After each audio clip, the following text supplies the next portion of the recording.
여러분 반갑습니다. 시촌입니다. 오늘 진짜 너무 좋은 날입니다.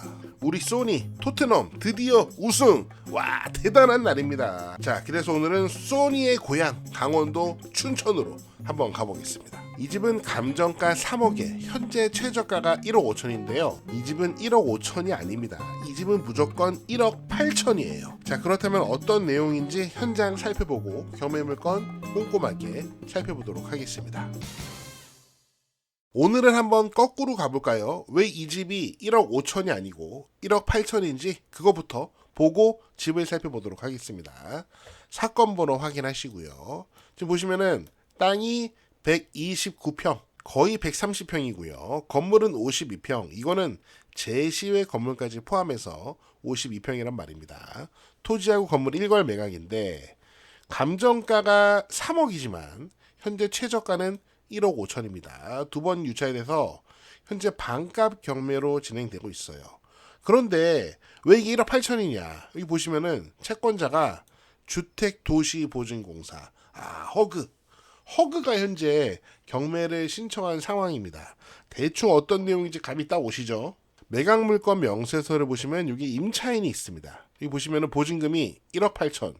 이 전원주택에 강원도 춘천에 있는 전원주택에 보증금 1억 8천으로 2021년 4월 5일날 이사를 들어갔습니다. 전세니까 2년 계약했겠죠. 그래서 2023년 4월 5일날 이사를 나가고 싶은데 주인이 1억 8천 보증금을 안 주니까 임차권 등기를 한 겁니다. 그런데 다행히도 이 임차인은 1억 8천에 대해서 전세보증보험 허그에서 보증보험을 들어놨던 것 같아요. 그래서 이제 허그가 그 임차권을 승계를 했습니다. 그래서 현재 허그에서 경매를 신청한 내용이고요. 여기 보시면은 주택 임차권 요거 임차보증금 전액이 변제되지 않으면 말소 불가다. 그러니까 이 경매 물건을 최저가인 1억 5천 정도의 낙찰을 받더라도 이제 허그가 변제받지 못한 나머지 한 3천만 원 정도를 허그한테 변제를 해줘야지 이제 임차권을 말소해 주겠다는 그 내용입니다. 그러니까 결국에는 이 집은 대략 1억 8천이 되는 거예요. 1억 8천이면 나는 괜찮다. 내가 그 정도는 가격을 쳐줄 수 있다. 그런 분들이 관심을 가질 만한 경매 물건인 거죠. 자, 그러면 그 가격을 생각하면서 한번 현장을 살펴보도록 하겠습니다. 여기는 강원도 춘천시 동면이에요. 동면이라는 곳이고 지금 딱 보시면은 전원주택 단지를 개발을 한 것 같아요. 주변에는 완전히 다 산이고요. 춘천시긴 하지만 시 외곽 지역으로 거의 시골입니다. 여기가 마을길의 초입이고요. 이렇게 살짝 올라오자마자 경매 물건이 여기 바로 이 집이 경매 물건이 되겠습니다. 바로 여기에 이렇게 경매 물건이 보이죠. 올라오자마자 거의 첫 번째 집이 되겠고요. 여기다가 주차를 하고 집으로 들어가면 됩니다. 반대쪽에서 보면은 올라오는 쪽에서 보면은 이렇게 올라와서 여기다 차를 대고 집으로 들어가는 건데 여기 나무 울타리가 쳐져 있습니다. 아마 토지의 경계를 대략적으로 표시한 게 아닐까 싶고요. 집 뒤쪽으로는 산이 쫙 펼쳐져 있고 여기 보면은 계단을 만들어 놨습니다. 차를 세우고 이 계단을 통해서 집으로 들어가고 여기 보니까 큰 LPG 가스통이 보입니다. 마당에서 대문 쪽을 바라본 모습이고요. 마당에는 잔디하고 잡초가 이렇게 깔려 있습니다. 임차인은 허그한테 보증금 받고 나갔으니까 현재 이 집에는 아무도 안 살고 있단 말이죠. 실제로 전입세대도 이 집에는 없습니다. 그런데 사람이 살지 않는 것 치고는 마당 상태가 양호하다 이런 생각이 듭니다. 한 해만 한여름만 사람이 살지 않아도 잡초가 엄청나게 자라거든요. 그런데 여기는 좀 잡초가 관리가 되고 있는 상태예요. 자, 여기 보면은 옆집과 여기 빨간색 옆집과의 거리는 멀지 않은 편이고요. 지금 이 바닥에 주소 표지가 덩그러니 떨어졌습니다. 집 왼편을 보시면 이렇게 바닥에 데크가 깔려 있고 이쪽에도 이렇게 낮은 나무 울타리가 있네요. 집 바로 뒤에 산이 붙어 있고 그 산의 풀이 엄청나게 우거집니다. 장난 아니고요. 저도 시골에 살긴 하지만 이렇게 너무 우거진 풀은 조금 무섭습니다. 여기는 아무래도 미지의 세계예요. 데크 바닥의 상태를 보시고요. 제가 보기에는 상태는 썩 나쁘진 않습니다. 충분히 관리를 할 수 있는 상태인 것 같고요. 자, 이거는 2층 쪽의 모습입니다. 평면도를 좀 살펴보도록 하겠습니다. 이게 1층인데요. 1층이 17평입니다. 생각보다 1층이 크지 않죠. 현관으로 들어가서 여기 거실이 이렇게 있고요. 바로 주방이 있습니다. 그 다음에 이 앞쪽에 방이 하나 있고요. 1층에 화장실 하나.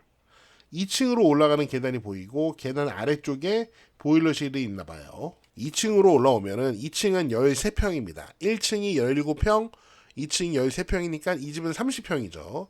올라오면은 복도가 있고 방이 2개 있습니다. 이렇게 하나, 2개 있고 화장실 하나 있네요. 그 다음에 이 앞쪽으로 나오면은 이렇게 아까 우리가 봤던 그 야외 공간이 펼쳐지는 거죠. 여러분 이렇게 평면도를 보시면은 좀 감이 오시나요? 현재 집주인이 허그가 돌려달라는 전세금 1억 8천을 돌려주지 않아서 경매가 실행되고 있는 건데, 제가 보기에는 이 집은 집주인 역시 경매를 통하지 않고서는 현재 이 집을 처분하기 어려운 상황이 맞을 것 같습니다. 이 평면도를 보시면 현관이 바라보고 있는 방향이 지금 북쪽입니다.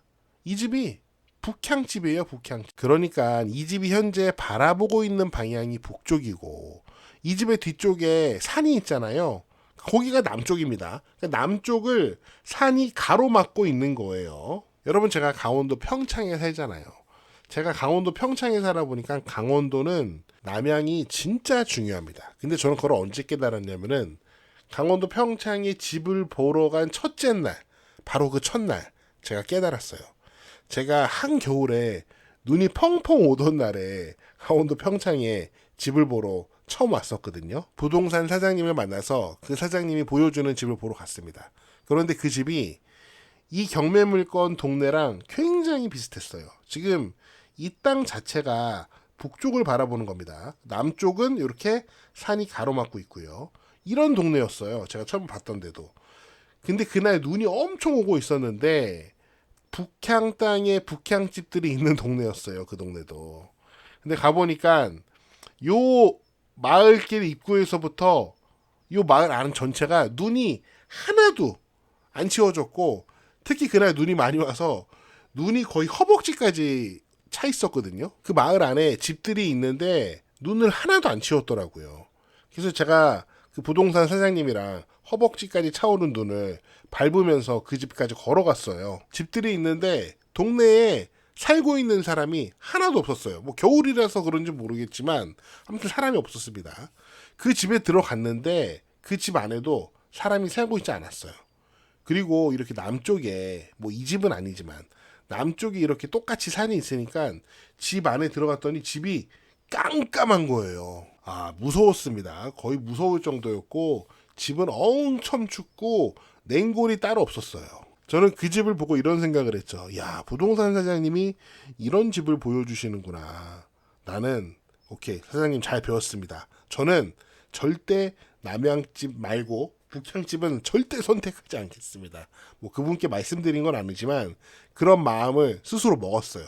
그래서 그 다음부터 집을 볼 때는 남양 땅에 남양 집이 아니면은 쳐다보지도 않았어요. 그리고 제가 강원도에 살아보니 강원도는 남양 땅과 북향 땅이 정말 천지 차이인데 진짜 겨울에 어마어마한 차이가 있어요. 지금 요게 여러분 완만한 경사 같지만 요 땅 자체가 이 땅이 바라보고 있는 방향이 북쪽이거든요. 북향 땅이에요. 여기는 눈이 잘 안 녹아요. 겨울에도 잘 안 녹아요. 해가 있어도 잘 안 녹아요. 왜냐면은 남쪽에 산이 가로막고 있거든요. 이런데 살얼음 끼면은 차가 확 돌아가거든요. 차만 돌아갑니까? 사람 걷다가 넘어지고 장난 아닙니다. 반대로 이 땅이 남양 땅이라면은 눈이 온 다음에 그 다음에 해가 뜨잖아요. 그럼 눈이 사르르 녹습니다. 그리고 뽀송뽀송해져요. 정말 차이가 엄청납니다. 그런데 경매물건 주택을 보면은 이렇게 남쪽에 산이 바짝 가로막고 있습니다. 사실 이런 동네는 옛날에 사람들이 살질 않았어요. 아예 살지 않습니다. 뭐 그나마 여긴 좀 난데 그래도 여기도 이렇게 남쪽에 산이 있죠. 이 동네들은 원래 옛날에 사람들이 살던 동네가 아니에요. 지금 지도를 보시면은 다 집들이 새 집들입니다. 새 전원주택. 그러니까 이 땅 주인들이 전원주택 토지를 개발해가지고 외지인들한테 이렇게 파는 거예요. 그럼 외지인들은 잘 모를 수도 있잖아요. 그러면은 이렇게 남쪽에 산이 붙어 있는, 남쪽이 막혀 있는 북향 땅을 사가지고 집을 짓습니다. 죄송한 말씀이지만 원래 근데 여기가 사람이 살 수 있는 데가 아니라니까요. 원래 사람들은 이렇게 남양 땅에 살아요. 이렇게 산이 북쪽에 붙어 있어야죠. 그러면은 여기 넓으니까 여기는 하루 종일 해가 잘 듭니다. 그러니까 옛날부터 사람들은 이런 땅에 살았어요. 아니면은 이렇게 넓은 땅, 이런 데서 사람들이 모여 살았죠. 그런데 제가 시골에 살면서 가만히 보니까 전원주택 택지 분양하는 업자들이 보통 이렇게 북향 땅을 개발해가지고, 산이 있었던 거죠 원래. 이 산을 깎아서 북향 땅을 개발해서 사람들한테 분양을 하더라고요. 그러면 왜 좋은 남양 땅을 두고 북향 땅을 개발해서 파냐? 우선 싼 것도 있고요. 그리고 우리나라는 워낙 이렇게 산이 많잖아요. 그래서 사람이 살만한 남양 땅은 거의 다 이미 개발을 했거나 사람들이 살고 있어요. 그래서 여러분, 시골의 땅을 한번 알아보시고 직접 발품을 팔아보신 분들은 아시겠지만, 시골에서 집 짓기 적당한 양지 바른 남양 땅 찾는 게 굉장히 어렵습니다. 생각보다 쉽지 않아요. 제가 예전에 그 빈집을 소개하는 유튜버가 굉장히 솔직한 말씀을 하는 거 듣고 엄청나게 공감을 한 적이 있는데, 여러분도 아마 아시는 유튜버일 것 같아요. 굉장히 유명한 빈집을 소개하는 유튜버인데, 그분 말씀이 사람들이 자기한테 남양집을 찾아달라고 한대요. 그런데 그분이 하시는 말씀이, 그런 집 있으면 저 좀 소개시켜 주세요. 제가 살게. 그렇게 말씀을 하시더라고요. 저는 근데 그 부분에서 상당히 공감이 됐습니다. 우리나라는 이렇게 산이 너무 많아서 남양 땅을 찾는 것도 그렇게 만만치가 않습니다. 그럼 여러분 중에 이런 생각하시는 분들이 있겠죠. 야, 시촌아, 야, 그러면은 여기가, 예를 들면 여기가 남양 땅 아니냐? 이거 다 땅인데 왜 땅이 없다 그러냐? 왜냐면요, 여러분, 이런 땅을 보면은 대부분 필지가 엄청 큽니다. 집 짓기 좋게 여기만 딱 200평, 300평 잘라놓은 땅은 거의 없어요. 그런 여러 가지 제약점이 있다는 거죠. 그래서 제가 봤을 때 이 경매 물건은 1억 8천. 그 다음에 내가 북향집도 괜찮다. 북향 땅에 북향집도 괜찮다. 그런 분들에게는 뭐 어울릴 수 있는 집인 것 같은데, 개인적으로 저는 북향 땅에 북향집 정말 싫습니다. 여기 왼편에 보이는 하얀 집만 해도 이 집은 뒤에 산이 바짝 붙어 있지는 않잖아요. 그나마 남쪽이 좀 여유가 있습니다. 그런데 이 집은 뒤에 도로가 붙어 있죠. 집을 볼 때 여러 가지 생각할 게 참 많고요. 결국 좋은 집이란 것은 여러 가지 면을 다 따졌을 때, 아, 내가 진짜 여기 들어가서 살고 싶다. 그런 마음이 들어야지 좋은 집이고, 또 시골집은 저는 기본적으로 나중에 되팔려고 사는 건 아니라고 생각하는데, 만약에 아주 작은 가능성이라마 되팔려고 한다. 그러면은 여러 면을 다 검토했을 때 나는 이 집이 너무 좋아서 들어가서 살고 싶어. 그럼 다른 사람도 그런 마음이 들 정도로 괜찮은 땅에 괜찮은 집이어야지 나중에 그나마 팔 수 있습니다. 네, 제가 준비한 내용은 여기까지고요. 여러분은 어떻게 생각하시는지 여러분의 다양한 의견을 댓글로 남겨주세요. 저는 다음 영상에서 더 재미있고 유익한 내용으로 돌아오겠습니다. 여러분, 시촌 어게인!